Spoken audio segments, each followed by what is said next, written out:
The burner phone was tucked behind the paint cans in our garage, wrapped in an old shop rag like some precious artifact. My wife Natalie thought she was clever hiding it there.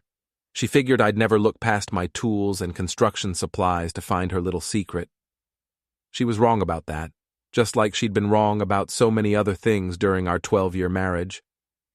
I'm Adam Bishop, and I run a small construction company here in Millbrook, Connecticut. Nothing fancy, just honest work building decks, finishing basements, and fixing what time and weather break down. Natalie always acted like my calloused hands embarrassed her at her corporate parties, but those same hands built the house she was so eager to take from me. The phone buzzed against the workbench where I'd placed it after finding her hiding spot. A text from someone named Simon. Lawyer says the safe deposit box paperwork goes through tomorrow. Then we celebrate properly. I'd suspected for months. The late nights at her tech company became more frequent. The new clothes, the expensive perfume, the way she'd guard her phone like a state secret. But seeing it spelled out in cold digital letters hit different. She wasn't just cheating. She was planning to clean me out. Natalie worked in human resources at Dataflow Solutions, one of those sleek companies that moved into our town 5 years ago when the old mill closed. She made good money, better than mine some years, but it was never enough. She wanted the big house on Elm Street, the BMW, the country club membership.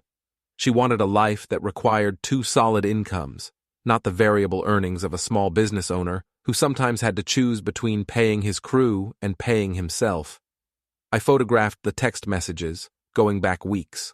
Simon Leary, according to his contact info. I knew that name. He owned 3 of those trendy coffee shops downtown and drove a restored 1967 Mustang that he parked like it was made of gold.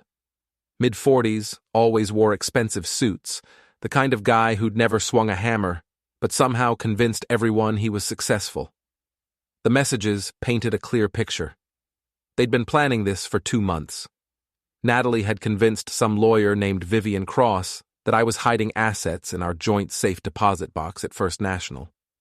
The court order would give her access, and she expected to find the $30,000 in cash I'd saved from our best construction year, plus some bonds my father left me. What she didn't know was that I'd moved everything months ago. See, I'm not the dumb construction worker she thought she married. I went to business school before I picked up a hammer. I understand contracts, legal procedures, and how to protect assets. When Natalie started acting strange, I started preparing. The money was safe in a trust account she couldn't touch. The bonds were in a safety deposit box at a different bank, under my business name. But I'd left something in our old box, something she'd find very interesting. My phone rang. Ray Martinez, my foreman, calling about tomorrow's job. Adam, you sound weird. Everything okay? Just fine, Ray. Listen, can you handle the Morrison deck without me tomorrow morning? I need to take care of some personal business. Sure thing, boss. You want to talk about whatever's eating at you? Ray had worked for me for 8 years.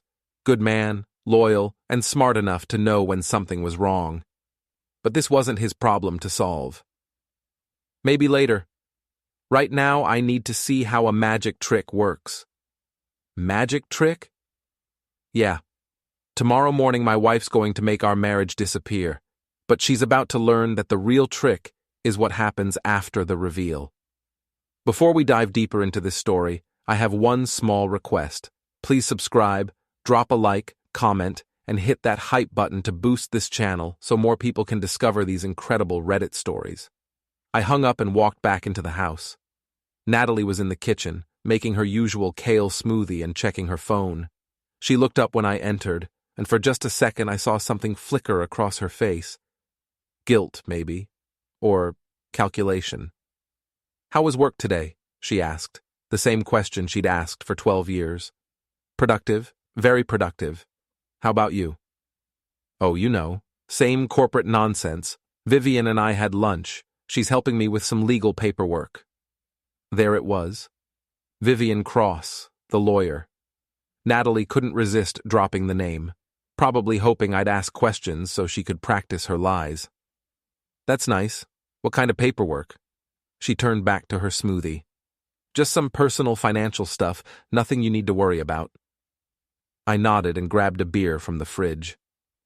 Well, if you need any help with personal financial stuff, you know I'm here. I think I can handle it. I'm sure you can. We stood in our kitchen, 12 years of marriage reduced to this careful dance of deception. She thought she was protecting her secret. I was protecting mine. The difference was, tomorrow she'd learn that secrets have a way of turning into weapons when you least expect it. That night, I lay in bed listening to her breathe, wondering when exactly we'd become strangers, sharing a mortgage. She'd fallen asleep quickly, probably exhausted from planning my financial ruin. Me? I stared at the ceiling and ran through tomorrow's events one more time. Natalie would meet Vivian at the bank at 10 a.m. They'd present the court order to Mr. Henderson, the branch manager. He'd have no choice but to open our safe deposit box and let her remove the contents. She'd expect to find $30,000 in cash and bonds worth another $20,000. Instead, she'd find a manila envelope containing copies of every text message between her and Simon, photographs of them together at the Riverside Inn, and a detailed financial record showing how she'd been skimming money from our joint account to buy him gifts. She'd also find a letter I'd written, explaining exactly how long I'd known about her affair and her plan to rob me. But the real surprise would be the thumb drive taped inside the envelope. 3 months of financial records showing that Simon Leary wasn't the successful entrepreneur he pretended to be. His coffee shops were failing. He owed money to some very unpleasant people. And he'd been using my wife to get access to what he thought was my construction company's cash reserves. Natalie was about to learn that she wasn't the only one being played. I must have dozed off, because the next thing I knew, my alarm was buzzing at 6 a.m. Natalie was already gone. Her note on the kitchen counter said she had early meetings and wouldn't be home until late. No mention of the bank appointment, of course. I made coffee and checked the weather. Clear skies, perfect visibility. Good. I wanted her to see everything clearly when her world fell apart. At 9:30, I drove to First National and parked across the street at Murphy's Diner. I ordered coffee and a donut from Lisa, who'd been running the place since high school. She knew everyone in town and saw everything that mattered. You look like a man with something on his mind, Adam Bishop. Just waiting to see how a story ends, Lisa. Good story or bad story? That depends on where you're sitting when the credits roll. Through the diner window, I watched Vivian Cross park her silver Mercedes in front of the bank. She was exactly what I'd expected. Sharp suit, expensive briefcase, the kind of confident walk that said she'd never lost a case she cared about winning. A few minutes later, Natalie pulled up in her BMW. They talked briefly on the sidewalk. Natalie gestured toward the bank entrance, and I could see her laughing. She was enjoying this. The moment she'd been planning for months was finally here, and she thought she was about to become a very wealthy single woman. I left money on the counter and walked across the street, timing my arrival to coincide with theirs. The bank lobby was small enough that I'd hear everything without seeming to eavesdrop. Mr. Henderson, Vivian was saying to the branch manager, my client has a court order granting her access to safe deposit box 247. Henderson, a nervous man in his 50s who'd approved 3 of my business loans, looked uncomfortable. Mrs. Bishop, I have to ask, is your husband aware of this proceeding? Natalie smiled. My husband's awareness isn't required, Mr. Henderson. The court order is quite clear. That's when she noticed me standing by the customer service desk, apparently filling out a deposit slip. Adam, what are you doing here? I looked up with what I hoped was the right amount of surprise. Banking. Same as you, I guess, though your banking looks more official than mine. Vivian stepped forward. Mr. Bishop, I'm Vivian Cross, your wife's attorney. We're here on a legal matter that doesn't require your presence. I'm sure it doesn't, but since it's my safe deposit box too, I think I'll stick around. You know, for moral support. Natalie's face flushed. Adam, this is awkward. Maybe you should... No, I think I'll stay. I'm curious about what's so important that it needs a court order. Henderson looked like he wanted to disappear. Perhaps we should move this to a private area. 5 minutes later, we were standing in the vault area, while Henderson inserted his master key, and Natalie used her key to open box 247.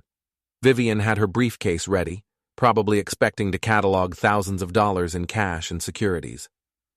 Natalie lifted the metal box and set it on the examination table.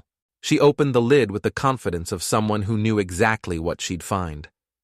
The manila envelope sat alone in the box, thick and official-looking. "What is this?" Natalie whispered. "Open it and find out," I suggested. Her hands shook slightly as she lifted the envelope. Vivian moved closer, her professional confidence wavering as she realized this wasn't what they'd expected. Natalie opened the envelope and pulled out the first photograph. Her face went white as she saw herself and Simon kissing in the parking lot of the Riverside Inn. "Oh no," she breathed. "Oh yes," I replied. Vivian Cross grabbed the photograph from Natalie's trembling hands and studied it with the clinical detachment of someone who'd seen plenty of cheating spouse evidence. Her expression shifted from professional confidence to barely concealed panic as she realized what this meant for her client. "Mrs. Bishop," she said carefully, "perhaps we should discuss this privately." "No need for privacy now," I said, leaning against the vault wall with my arms crossed. After all, this was supposed to be my wife's big moment, the moment she finally got everything she deserved from our marriage. Natalie pulled out the next item, a printed stack of text messages between her and Simon, dating back 4 months. Her face cycled through emotions like a broken traffic light. Shock, anger, fear, then back to shock. "How did you get these?" "Same way you got the court order. I planned ahead." Henderson cleared his throat. "Perhaps I should give you folks some privacy." "Stay," Vivian ordered. "We need a witness to verify the contents of this box." I almost laughed. Even now she was thinking like a lawyer, trying to find some angle to help her client. But there were no good angles left for Natalie. The financial records came next. 3 months of bank statements showing Natalie's withdrawals from our joint account, each one corresponding to expensive gifts for Simon. The man's coffee shops were failing, but he was wearing $1,000 watches and driving a restored Mustang, thanks to my construction company's earnings. "You've been stealing from our business," I said quietly, "to support your boyfriend's lifestyle." "It's not stealing. It's our money. Our money that you were planning to take all of when you divorced me. Our money that you've been giving to a man who's been lying to you about everything." That's when she found the thumb drive. "What's on this?" "Simon's real financial situation. Turns out your knight in shining armor owes about $60,000 to some very impatient creditors. His coffee shops are 3 months behind on rent, and according to the private investigator I hired, you're not his only married girlfriend funding his lifestyle." Vivian snatched the drive from Natalie's hands. "This is inadmissible. However you obtained this information, I obtained it legally through a licensed private investigator. Everything's documented and above board, unlike my wife's little scheme here." Natalie sank into the chair Henderson had provided. "There's another woman?" "2 others, actually. Both married, both convinced they're his only true love, both contributing to the Simon Leary Retirement Fund." The final item in the envelope was my letter. 2 pages explaining exactly when I'd discovered her affair, how I'd tracked her movements, and what I thought of her plan to steal our life savings. I'd written it in my most professional business language, the tone I used for difficult clients who needed hard truths delivered clearly. Natalie read it silently, her face growing paler with each paragraph. When she finished, she looked up at me with something I'd never seen before, genuine fear. "The money," she whispered. "Where's the money?" "Safe. Somewhere you can't touch it." "Adam, we can work this out. We can go to counseling. We can get divorced, which, according to your text messages, was always your plan anyway." Vivian cleared her throat. "Mr. Bishop, what exactly do you want here?" "I want my wife to understand that actions have consequences. I want her to realize that the man she's been planning her future with is a liar and a user. and I want her to know that the money she thought she was going to steal from me is going to be used to make sure she never forgets this lesson. Are you threatening my client? I'm educating her. There's a difference. Henderson, who'd been standing quietly by the vault entrance, finally spoke up. If there's nothing else, I really need to get back to... Actually, there is something else. I pulled out my phone and showed them a screenshot. This is a group text I sent this morning to 12 people. Natalie's parents, her sister, her best friend Chloe, 3 of her co-workers, Simon's business partners, and the president of the country club where she's been trying to get us a membership. Natalie's eyes widened. What did you send them? A simple message. Ask Natalie about the safe deposit box. I figured they'd be curious enough to follow up. You can't do this to me. I didn't do this to you. You did this to yourself. I just documented it. My phone buzzed with an incoming call. Chloe Richardson, Natalie's best friend and partner in social climbing. I answered it on speaker. Adam? What's this about a safe deposit box? Natalie's not answering her phone. She's busy right now, Chloe. She's learning about consequences. I don't understand. Ask her about Simon Leary. Ask her about the $30,000 she was planning to steal from me. Ask her about the other women.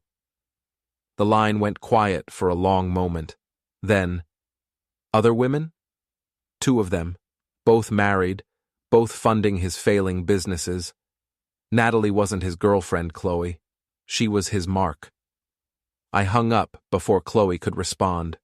Within seconds, Natalie's phone started buzzing with calls and text messages. Turn it off, Vivian advised. Don't answer anything until we figure out our next move.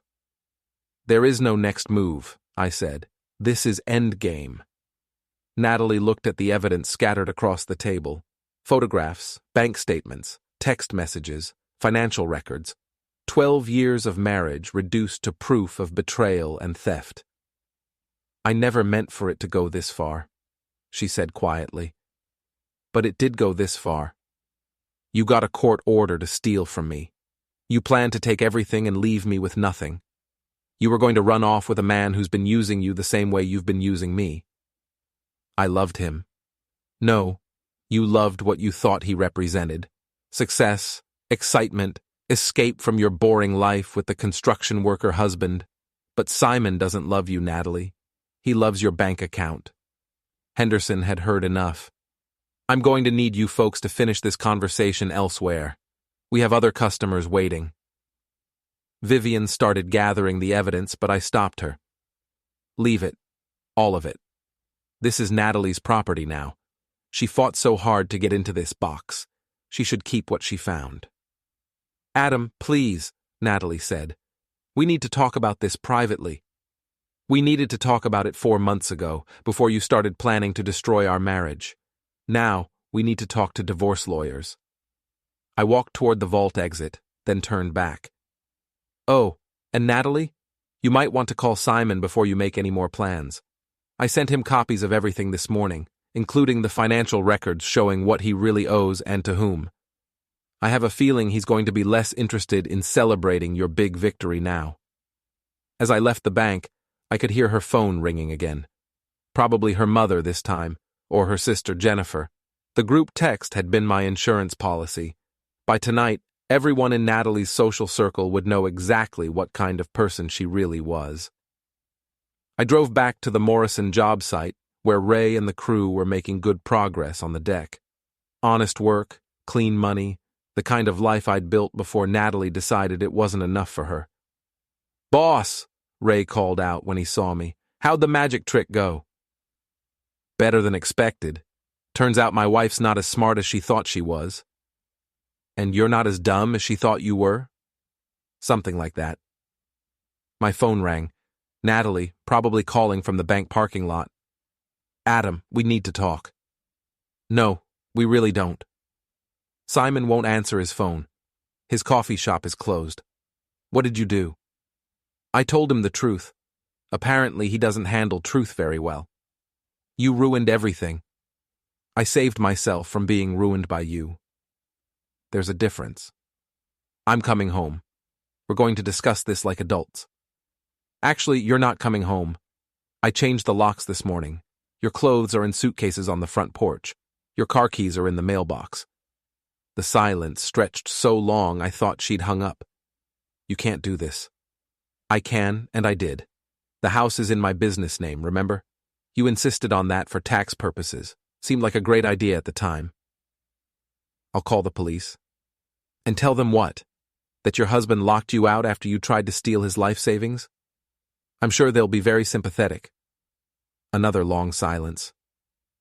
I hate you. I know. But you hated me 4 months ago when you started planning this. The only difference is now I know about it. I hung up and turned off my phone. Whatever happened next, Natalie would have to handle it without me.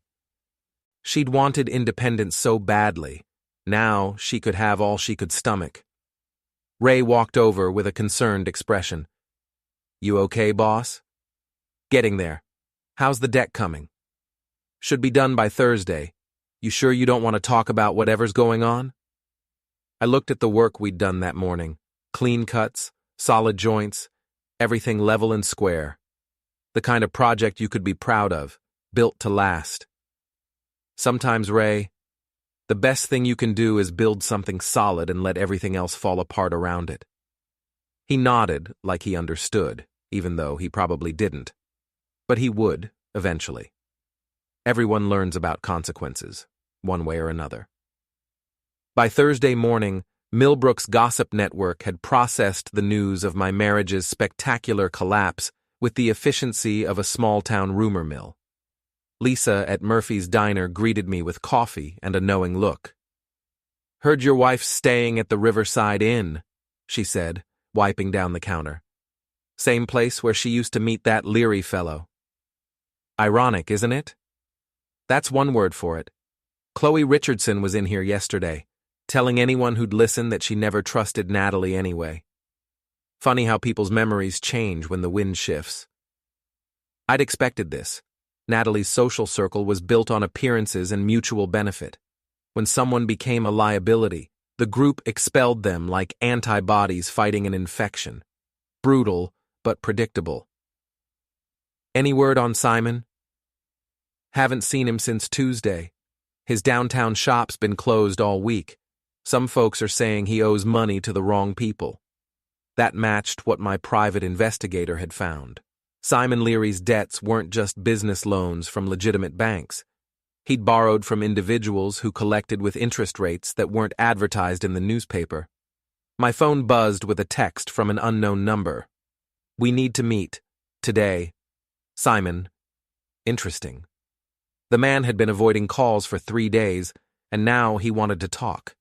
I texted back, Murphy's Diner, 1 hour. Lisa refilled my coffee without being asked. Expecting company? The other half of my wife's brilliant plan. Want me to stick around? Sometimes these conversations go better with witnesses. I'd appreciate that. Simon arrived exactly on time, which surprised me. He looked like he'd been sleeping in his car, wrinkled clothes, unshaved face, the kind of desperate energy that comes from too much coffee and too little sleep. He slid into the booth across from me and glanced nervously at Lisa, who was pretending to organize receipts behind the counter. This is private, he said. Nothing's private anymore, Simon. That was your first mistake. He leaned forward, lowering his voice. You don't understand the situation you've created. I understand it perfectly. You've been running a con on married women, using their money to prop up your failing businesses. Now your creditors know you don't have the resources you claimed, and they want their money back. It wasn't supposed to go this far with Natalie. But it did. You convinced her to steal from me. You made her think you loved her. You turned my wife into a thief. She was already a thief. I just gave her a target. The honesty surprised me. I'd expected denials, excuses, maybe an attempt at manipulation. Instead, he was admitting everything. So, what do you want from me? The money. Whatever you moved from that safe deposit box, I need half of it. I laughed, which seemed to confuse him. You need half of my money? Natalie promised me $15,000. I have obligations. Your obligations aren't my problem.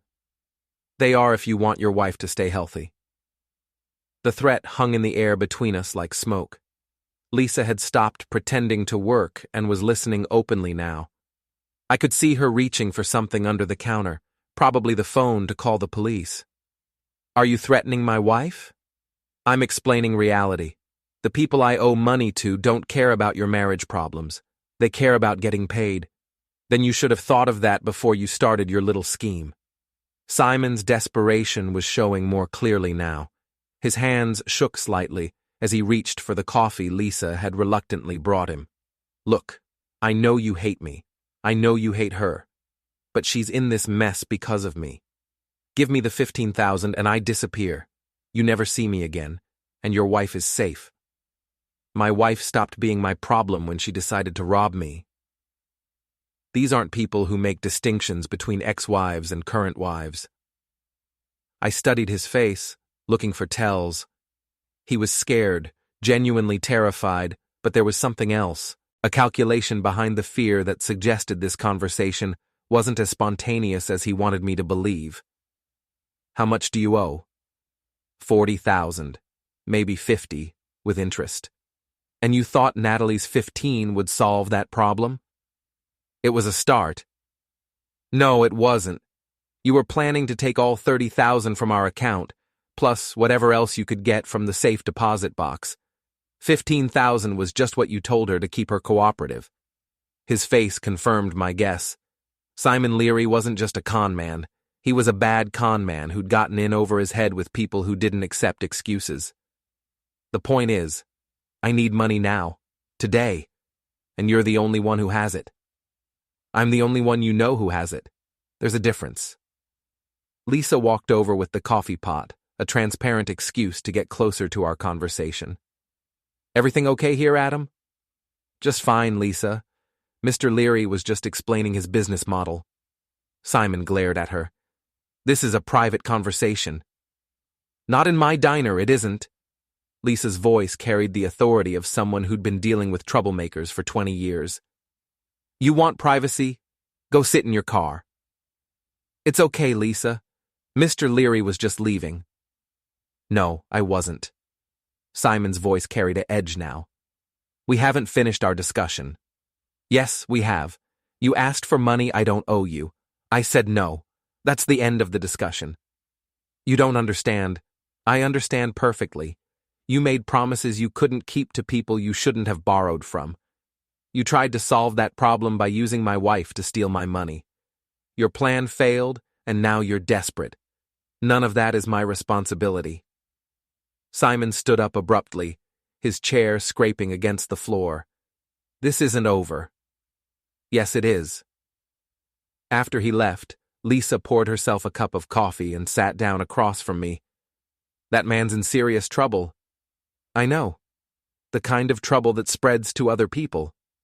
I know that too. You worried about Natalie? The question surprised me.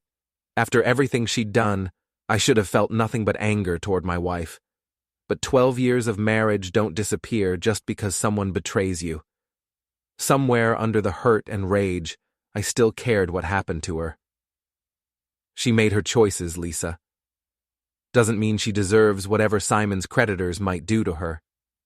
No, it doesn't. I left Lisa a generous tip and drove to the Riverside Inn. Natalie's BMW was parked outside room 127, the same room where she'd been meeting Simon for months. The irony was so perfect, it felt scripted. She answered my knock wearing a hotel bathrobe and the kind of exhausted expression that comes from 3 days of crying and stress. Adam? What are you doing here? Simon came to see me this morning. He won't return my calls. I think he's avoiding me. He's avoiding everyone. He owes money to some dangerous people and they want it back. She stepped aside to let me into the room. It was exactly what I'd expected. Generic hotel furniture, clothes scattered everywhere, empty wine bottles on the dresser. The glamorous new life she'd imagined had become a cliché. How much does he owe? 40 or 50,000, maybe more. Natalie sank into the room's single chair. He told me his businesses were successful. His businesses are failing. He's been using money from you and at least 2 other women to make minimum payments to creditors. Other women? Did you think you were special, Natalie? You were a mark, a target. He found married women with access to money and convinced them to fund his lifestyle. She was quiet for a long time, processing the reality of her situation. When she finally spoke, her voice was barely above a whisper. I've lost everything, haven't I? You threw everything away. There's a difference. My job, my friends, my marriage, even my parents won't talk to me. Actions have consequences. I know that now. I looked around the hotel room that had become her world. 12 years of marriage, and this was where it ended. Not in a courtroom or a lawyer's office, but in a cheap hotel room that charged by the week. Simon thinks his creditors might come after you. Her head snapped up. What do you mean? He borrowed money using promises he couldn't keep. When people like that don't get paid, they look for alternative sources of compensation. But I don't have anything. You made sure of that. They don't know that. They just know you were Simon's girlfriend and that you had access to money. Fear replaced the exhaustion in her eyes. What am I supposed to do? Leave town. Tonight. Drive somewhere far away and stay there until this gets resolved. I can't afford to leave town. I have maybe $300 in cash and whatever's left on my credit cards. I pulled an envelope from my jacket pocket. $5,000 in cash, enough to disappear for a few months if she was careful. What is this? A head start. Why would you help me after what I did? Because despite everything, I don't want to see you hurt. She took the envelope with shaking hands. This doesn't fix anything between us. No, it doesn't. We're still getting divorced. You still betrayed me. But you don't deserve whatever Simon's creditors might do to collect their money. Adam, I'm sorry. I know that doesn't mean anything now, but I need you to know that I'm sorry. I know. I never meant for it to go this far. But it did go this far, and now we both have to live with the consequences. I left her packing her suitcases and drove home to the house we'd shared for 8 years. It felt different now, quieter but somehow more honest. No more secrets, no more lies, no more pretending our marriage was something it wasn't. Ray called while I was making dinner. Boss, you hear about Simon Leary? What about him? Police found his car abandoned at the train station, no sign of him anywhere. Maybe he finally got smart and left town. Maybe, or maybe his creditors got tired of waiting for their money. I thought about Natalie, probably driving south with $5,000 in cash and no plan beyond getting away from Millbrook. She'd made terrible choices, but she didn't deserve to disappear like Simon might have. Ray, you ever think about how one bad decision can destroy everything you've built? Every day, boss, every day.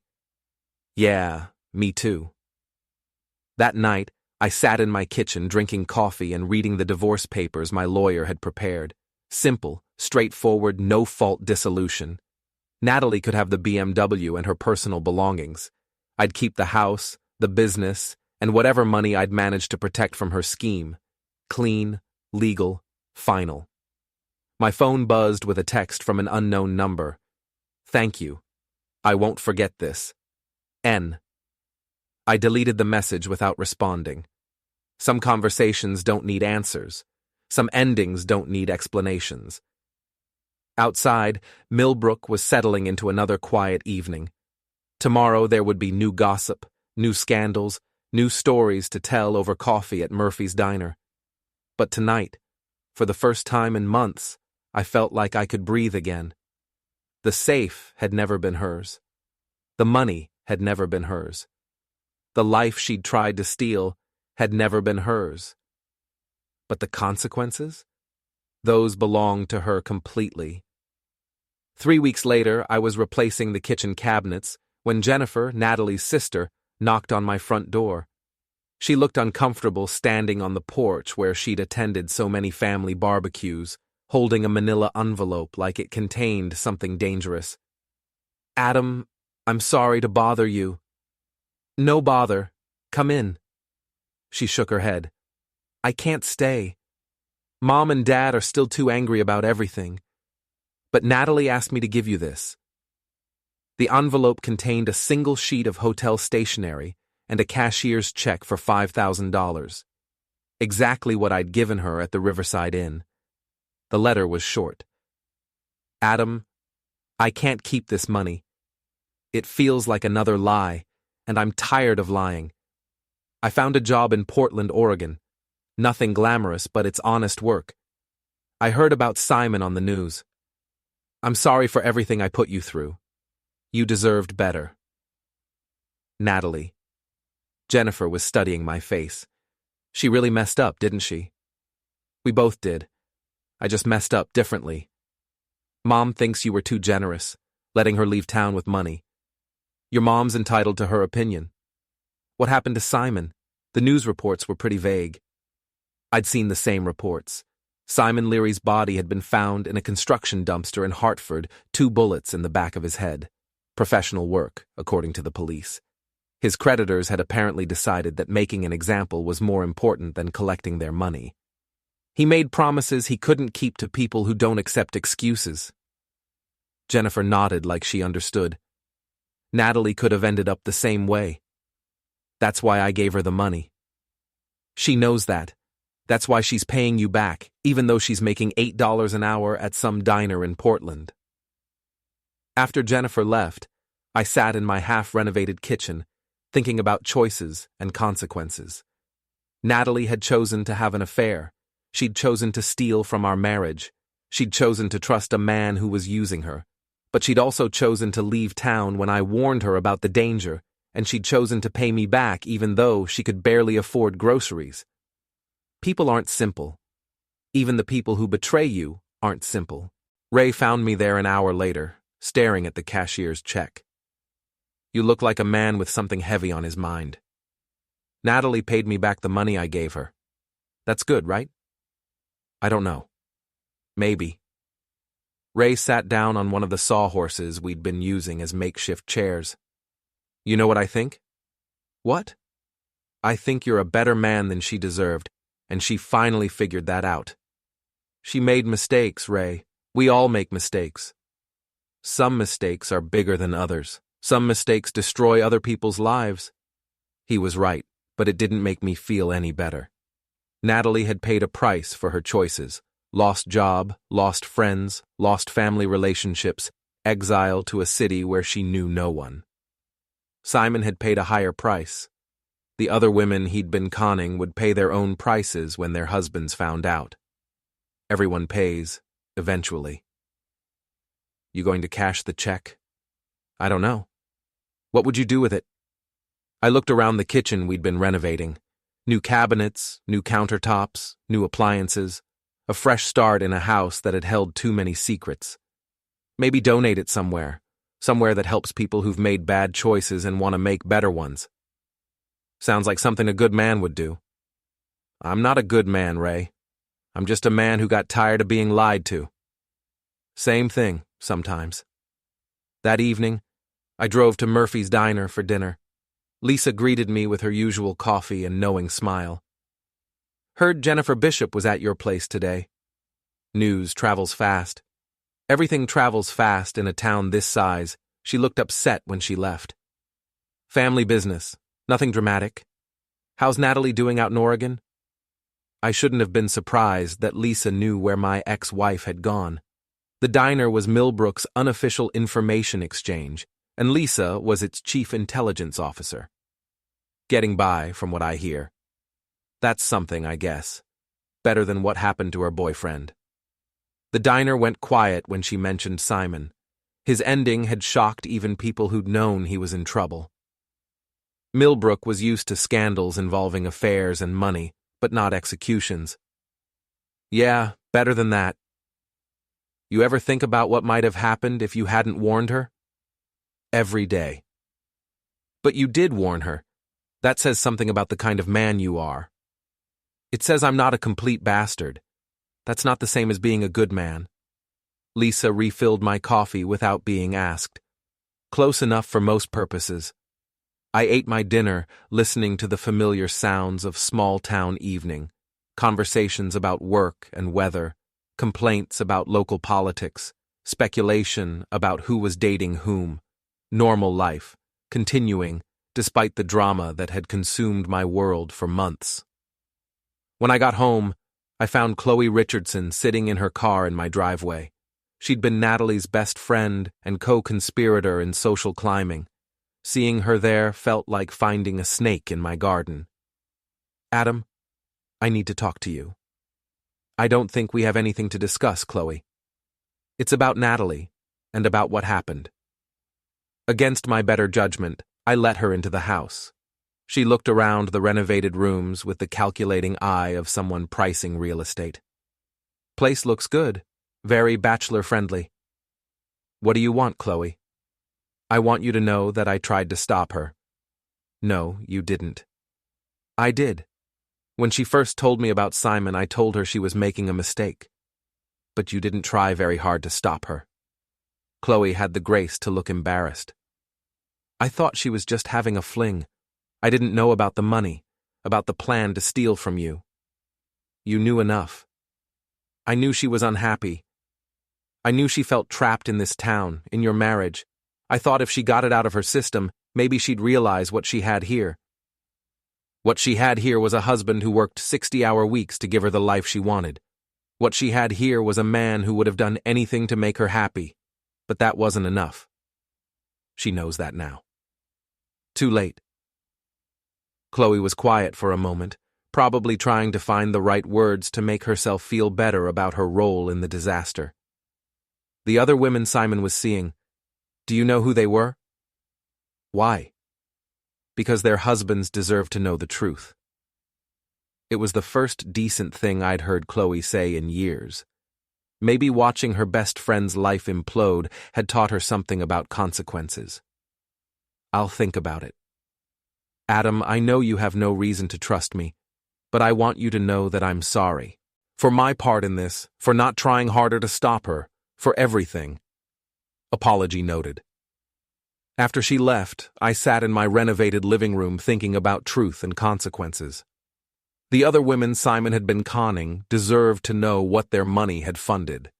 Their husbands deserved to know about the betrayals, but telling them would destroy more marriages, hurt more people, create more casualties. Sometimes the truth causes more damage than the lies. My phone rang. Ray calling from his truck. Boss, you watching the news? No. Why? They arrested 3 guys for Simon's ending. Turns out he owed money to some very unpleasant people from New Haven. Good. Maybe that'll close the book on this whole mess. Maybe. Or maybe it'll just remind people that actions have consequences. Yeah. Maybe. After Ray hung up, I turned on the television and watched the news report about Simon's creditors. Professional criminals who'd treated his debt like a business transaction. When he couldn't pay, they'd collect it in the only currency they accepted. Natalie had come within days, maybe hours, of being caught in that same transaction. I looked at her cashier's check, still sitting on my kitchen counter. $5,000 earned serving coffee and cleaning tables in a Portland diner, sent back to the husband she'd tried to rob because keeping it felt like another lie. Maybe people could change. Maybe consequences could teach lessons instead of just inflicting punishment. Maybe Ray was right, and I was a better man than she'd deserved. Or maybe I was just tired of carrying anger around like a stone in my chest. I endorsed the check and wrote, Women's Crisis Center, in the pay-to line. Tomorrow, I'd drop it off at their office downtown. Let someone use that money to help people who'd made bad choices and wanted to make better ones. It seemed like the right ending to a story that had started with lies and betrayal. Not justice, exactly, but something close enough.